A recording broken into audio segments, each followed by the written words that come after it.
Right now, you are not stuck in life, you are stuck inside your head.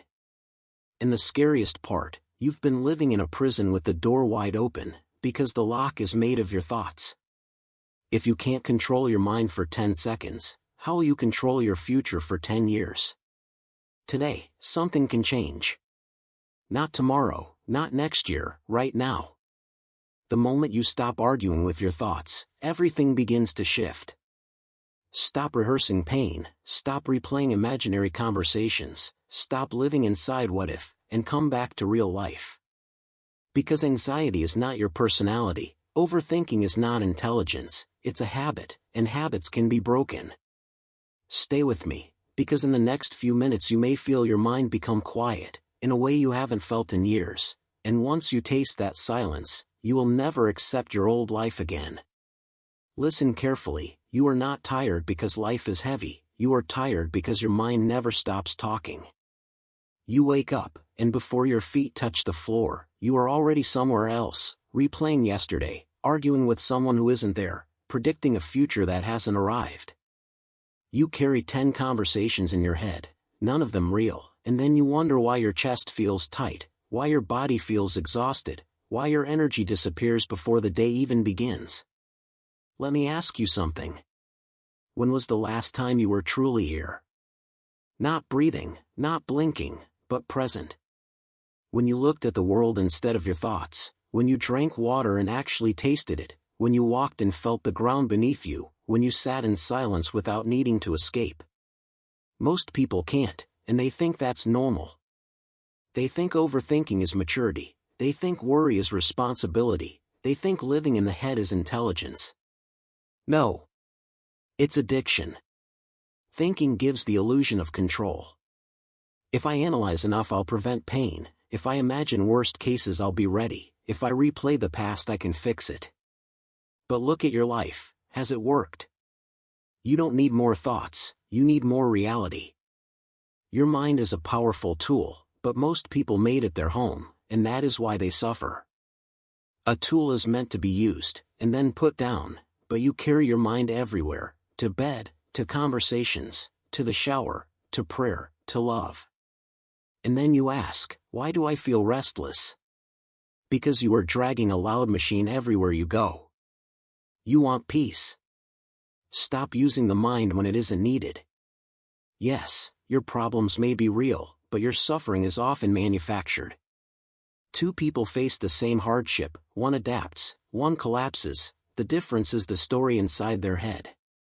The mind doesn't just describe reality, it adds fear, shame, predictions, old memories like chains.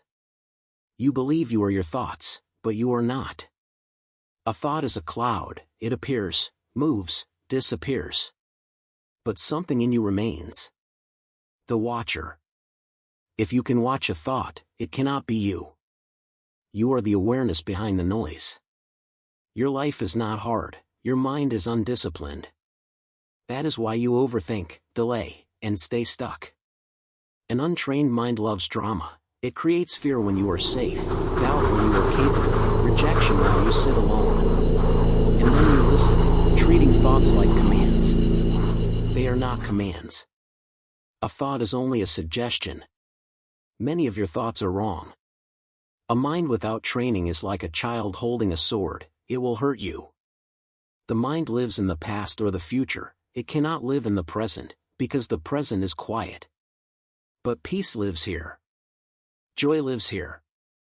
Love lives here. If you cannot control your attention, you cannot control your life. Wherever your attention goes, your life follows. So we begin with the body, because the body is always in the present. Your mind can lie, your body cannot. Right now, feel your breath. Not think about it, feel it.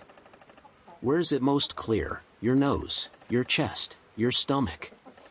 Notice, the moment you feel the breath, your mind becomes quieter. Because attention can only be in one place. This is the doorway. You don't need to solve your whole life, you need to relocate your attention.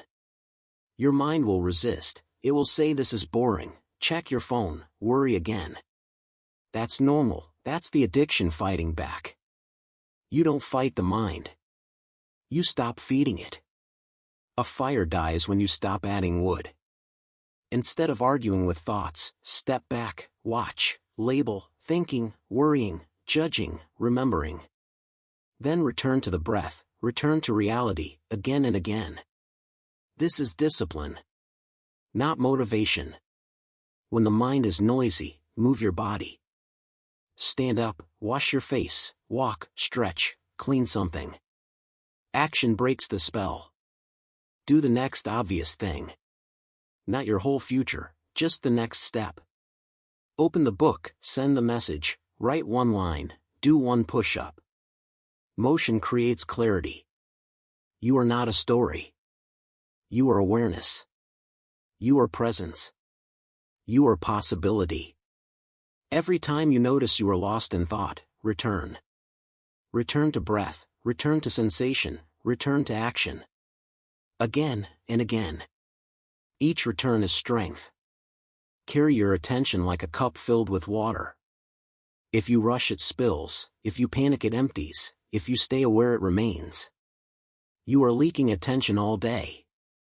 Social media, fear, memories, imaginary arguments. Then you say, I have no energy. Of course. You spilled it everywhere. When you eat, eat. When you walk, walk. When you talk, listen. When you work, work. Presence is power. The mind will never be silent forever. Don't chase silence. Chase skill. Skill means you can feel fear and still act.